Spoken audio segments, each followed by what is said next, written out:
We have heavily been exploring the religion of Islam here in FTD Facts, and over time we have found a collection of misconceptions and myths and some straight up lies about Islam. And in this episode, we're going to be looking at 10 of the biggest lies about the religion of Islam. Welcome back to FTD Facts, guys. My name is Leroy Kenton. We got a very interesting episode coming right up, so make sure you watch from 10 all the way down to 1 because I don't want you to miss any of the information that we're going to be sharing in this episode. The first lie is Muslims worship a moon god. So some non-Muslims mistakenly believe that Allah is an Arab god or a moon god or some type of idol. However, Allah is in the Arabic language a proper name for God, and Arabic speaking Christians also use the name Allah for God. Now, one of the main factors of this belief is because one of the first uses of the crescent moon came from the 2nd century BC, where it represented the ancient Mesopotamian moon god Nana. And now today the crescent moon is associated with Islam. So many non-Muslims say, well, look,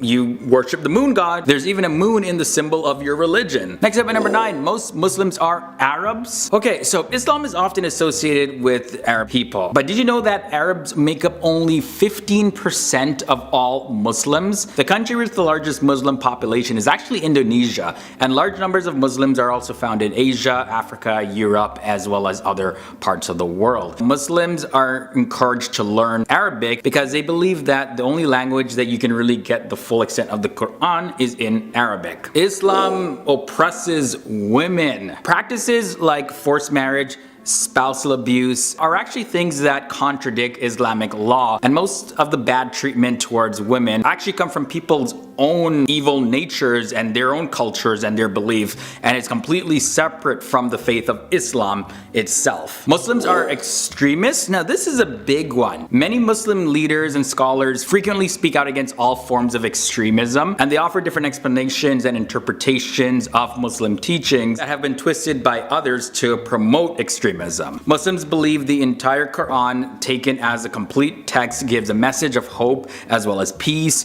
and faith and good virtues, and any form of extremism cannot be justified under proper interpretation of the Islamic faith. Oh boy!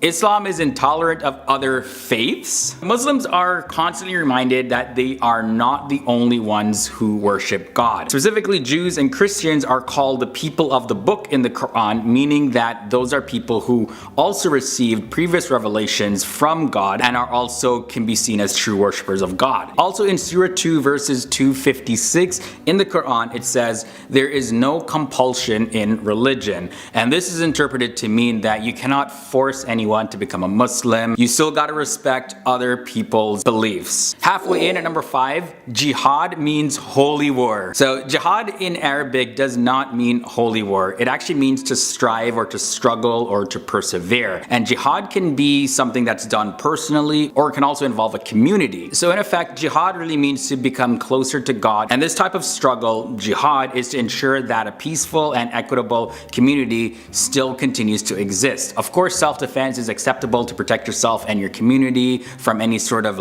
dangers. However, any form of offensive aggression is prohibited in Islam. Alright, number 4, Islamic prayer doesn't really have any meaning. Most people now know that Muslims are to pray 5 times a day. And now in Islam, there are several benefits to prayer. The daily prayers help keep Muslims' minds on God, and it helps Muslims to remember the Quran because they recite passages of the Quran, as well as it's a time to go before God to express thanks, to ask for forgiveness, to look for guidance in your life. So there's a whole lot of meaning for Muslims when it comes to prayer. Alright, number 3, Jesus is completely irrelevant in Islam. That's actually not true. Jesus, however, is revered as a prophet and the Messiah in Islam. The Islamic faith believes that Jesus will return as a Messiah and defeat the Antichrist. This view is also very similar to the Christian view. The only difference is that Muslims don't view Jesus as the Son of God. He's just seen as a prophet when you compare it to the Christian faith. Alright guys, we got 2 more left. So the crescent moon is a universal symbol of Islam.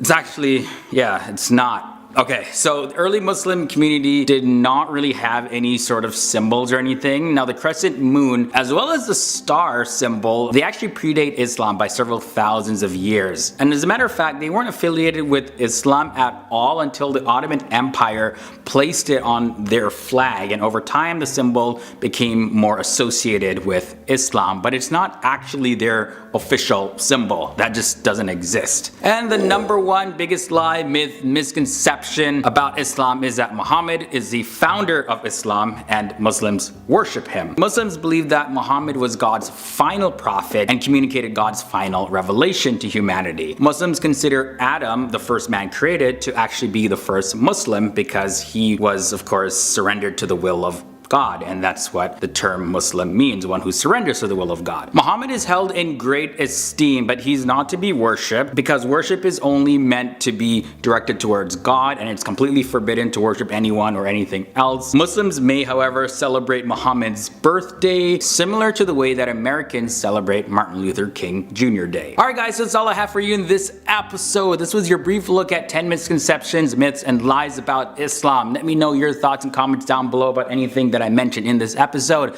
and also what other lies do you know about. It'll be interesting to see what you guys comment below. And don't forget guys, I take requests on FTD Facts, so if you have any suggestions for future videos, also put those below as well. Now for all you amazing, awesome overachievers who made it to the end, here's another video that you definitely want to check out. Also, my social media links are below in the video description section, so you can follow me over there as well. And if you haven't done so already, hit that subscribe button, ring that bell to join the FTD Facts family and keep up to date with our daily episodes. Okay guys, you have been super awesome. I can't wait to see you in the next episode.